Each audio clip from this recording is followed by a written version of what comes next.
अस्सलाम वालेकुम दोस्तों, मेरा नाम डॉक्टर अली असगर है और आज की इस वीडियो में हम स्टार्ट करने जा रहे हैं chapter number 2 chemistry of outer transition elements. ये हमारे chemistry of outer transition elements का लेक्चर नंबर 1 है। याद रहे इससे पहले वाला चैप्टर रिप्रेजेंटेटिव एलिमेंट्स से तकरीबन हमने 25 लेक्चर्स में हमने वो चैप्टर मुकम्मल किया। तो अगर वो लेक्चर्स आपने अटेंड नहीं किए तो मैं आपको सजेशन दूंगा कि रजिस्टर्ड ग्रुप का हिस्सा लाजमी बने, ताकि उससे रिलेटेड तमाम लेक्चर्स को, छोटे से छोटे पॉइंट्स को आप जो है वो उसमें डिस्कशन में शामिल हो सकें।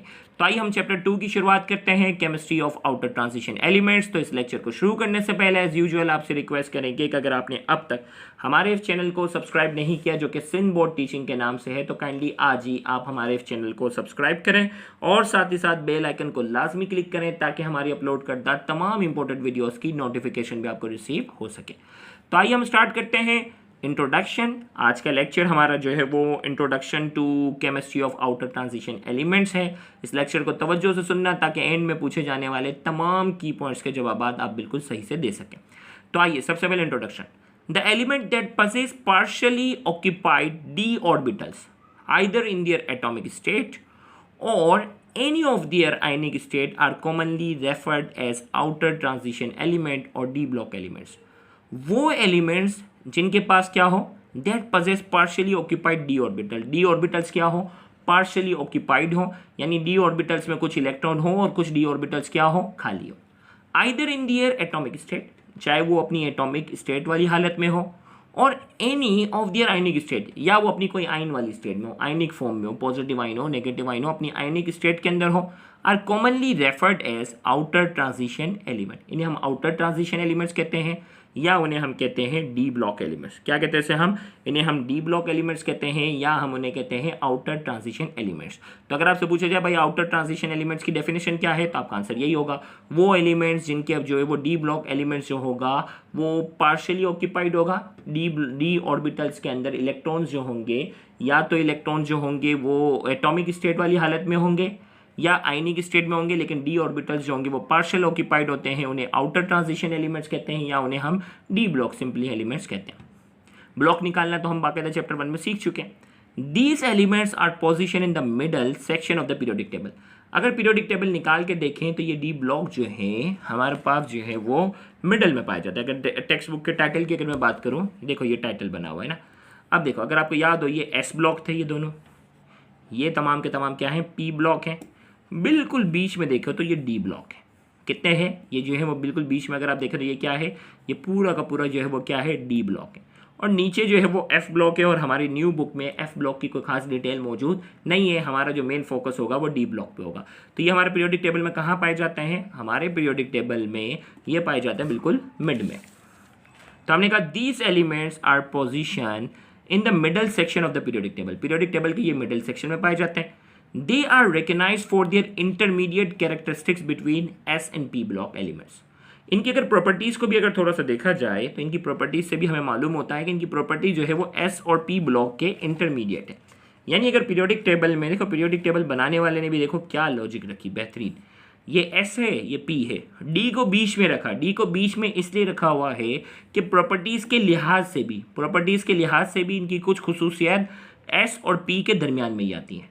इंटरमीडिएट, थोड़ी खुसूसियत एस जैसी, थोड़ी पी जैसी, तो ये इसीलिए खुसूसियत के लिहाज से, प्रॉपर्टीज़ के लिहाज से भी क्या है, इन दोनों के इंटरमीडिएट में आते हैं। तो हमने कहा they are recognised for their intermediate characteristics between s and p block elements. S और पी ब्लॉक एलिमेंट्स के ये इंटरमीडिएट प्रॉपर्टीज़ के लिहाज से भी इंटरमीडिएट आते हैं। They have versatile. अब इनके अंदर क्या क्या चीज़ें हैं, दे वर्सेटाइल। वर्सेटाइल मतलब बहुत तब्दीली वाली चीज़ें हैं। ऑक्सीडेशन स्टेट इनकी बड़ी वेरिएबल होती है। इनके पास जो वो कैटालिटिक एक्टिविटी बहुत ज़बरदस्त होती है। ये देखिए, ये जितने भी पॉइंट्स हैं ना, आगे आने वाला हमारा आधे से ज़्यादा चैप्टर इन्हीं प्रॉपर्टीज़ पे। पहला हमारा जो टॉपिक होगा ऑक्सीडेशन स्टेट क्या होगा, उसको पूरा डिटेल में डिस्कस करेंगे। इनकी कैटालिक वाली एक्टिविटी क्या है, उसमें पूरे कैटलिस्ट के हवाले से बात करेंगे। एलॉय क्या होता है, एलॉय फॉर्मिंग सलाहियत क्या है, वो पूरी डिटेल में डिस्कस करनी है। कलर बनाने वाली जो सलाहियत है, कलर कॉम्प्लेक्स क्यों बनाते हैं, कॉम्प्लेक्स कंपाउंड बनाने की जो एबिलिटी है वो क्यों है, मैग्नेटिक प्रॉपर्टी क्या है जिसमें पैरामैग्नेटिक, डायमैग्नेटिक, ये पूरी चीज़ें डिस्कस करनी है। इलेक्ट्रिकल कंडक्टिविटी, इलेक्ट्रिसिटी के हवाले से बात। तो मतलब ये जितने भी पॉइंट्स हैं, हमारा आधे से ज़्यादा चैप्टर जो है वो आने वाले लेक्चर्स इन्हीं प्रॉपर्टीज़ को 1 बाय 1 हमें क्या करना है, डिस्कस करना है। ये अभी इंट्रोडक्शन चल रहा है ना। अब हम बात करते हैं series of d block elements. D block elements जो है, डी ब्लॉक एलिमेंट्स की अगर मैं बात करता हूँ तो डी ब्लॉक एलिमेंट्स के हमारे पास जो है वो 4 सीरीज है। अगर इस पीरियोडिक टेबल में अगर आप देखो तो डी ब्लॉक एलिमेंट्स की कितनी सीरीज है, 1 2 3 4।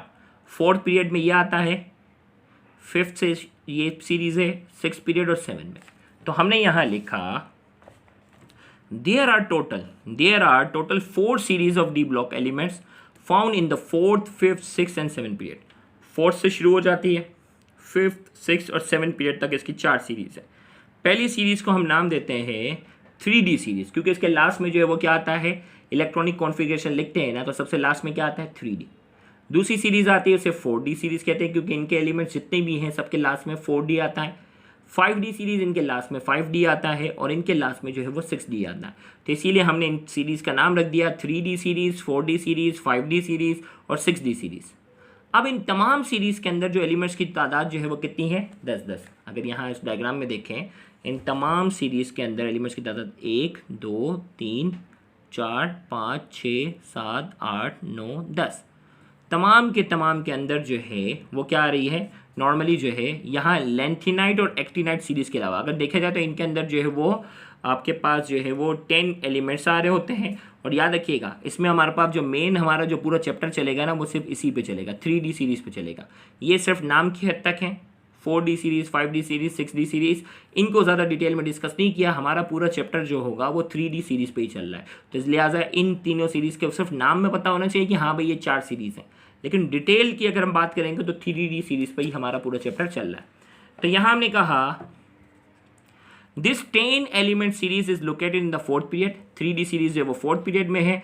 It includes elements from scandium to zinc. इसके अंदर स्कैंडियम 2 जो है वो जिंक तक जा रहा है। अगर आप इसमें देखें पीरियोडिक टेबल में स्कैंडियम से शुरू हो रहा है और जिंक पर जाकर क्या हो रहा है, ख़त्म हो रहा है। सेम इसी तरीके से 4D सीरीज की बात करेंगे। This series is place in the fifth period and consist of element from yttrium to cadmium. ये था। 5D सीरीज क्या है, this is situated in the six period, consist of element from lanthanum to mercury. और 6D series की बात करेंगे, this series consist of elements from actinium to copernicium. ये यहाँ तक जो है वो क्या है, एक्टिनम से कोपर्निकम और वो लेंथम से मर्करी तक है। अब देख लो यहाँ आपके पास लेंथम से मर्करी, एक्टिनम से कोपर्निकम, वाइट्रियम से कैडमियम, ये बाकायदा जो है वो क्या है, ये 4 सीरीज हो गई। अब जो है वो हम बात करने जा रहे हैं इसकी कुछ फिजिकल प्रॉपर्टीज की बात करेंगे। अब हम बात करते हैं general characters of outer transition elements. General characters की हम बात करेंगे। आउटर ट्रांजिशन एलिमेंट्स जो कि अभी हमने डी ब्लॉक एलिमेंट्स की बात की थी, उसके कुछ जनरल कैरेक्टर्स हैं और फिर हम की पॉइंट्स आपसे पूछेंगे। Outer transition elements typically exhibit metallic lustre and shiny appearance. हमने कहा कि ये जो होते हैं आउटर ट्रांजिशन एलिमेंट्स जो है वो क्या है, मेटेलिक लस्टर होते हैं, मेटेलिक शाइनी सरफेस इनकी बन रही होती है, तो इसीलिए हम उसे कहते हैं मेटेलिक लस्टर कहलाते हैं। ये बिल्कुल मेटल इनके जो बनते हैं बिल्कुल चमकदार बनते हैं। दे पजेस हार्डनेस, ये मजबूत होते हैं। दे हैव हाई डेंसिटी, इनकी डेंसिटी ज़्यादा होती है। They are malleable and ductile. Malleable and ductile का मतलब ये शीट में कन्वर्ट हो सकते हैं, वायर्स में जो है वो वायर होते हैं उसमें कन्वर्ट हो सकते हैं, इसीलिए मेलेबल एंड डक्टाइल है। दे have high melting and boiling point, इनका मेल्टिंग और बॉइलिंग पॉइंट जो है वो क्या है, हाई होता है। Being situated in the middle of the periodic table, their atomic radii fall within an intermediate range, neither excessively large nor small.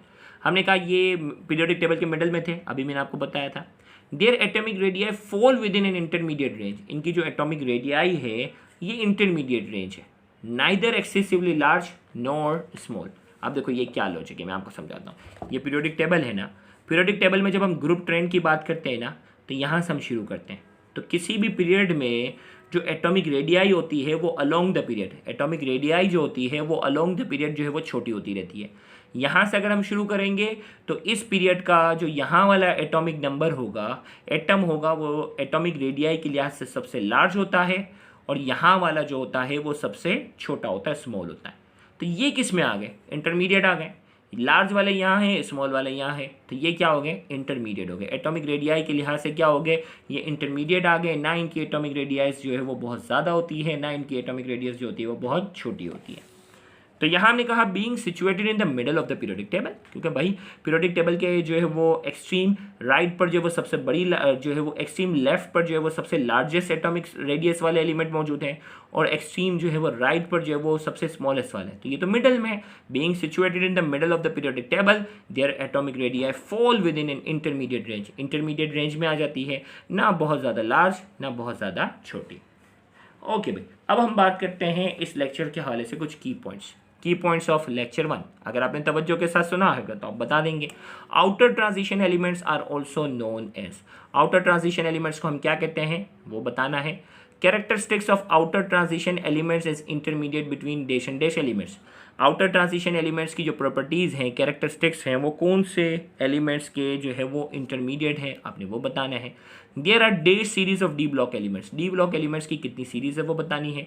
Series which includes elements from scandium to zinc is known as, वो कौन, उस series का नाम बताएं जिसका पहला element scandium है और दूसरा जो है वो आखिरी जो है वो जिंक है, उस सीरीज का आपने नाम बताना है। तो ये 4 सवालात हैं जिनके जवाब आपने कमेंट सेक्शन में देने हैं। उम्मीद करते हैं आज के ये लेक्चर आपके लिए इन्फॉर्मेटिव होगा। कंप्लीट चैप्टर के लिए रजिस्टर्ड ग्रुप का हिस्सा लाजमी बने। Thank you very much. Allah.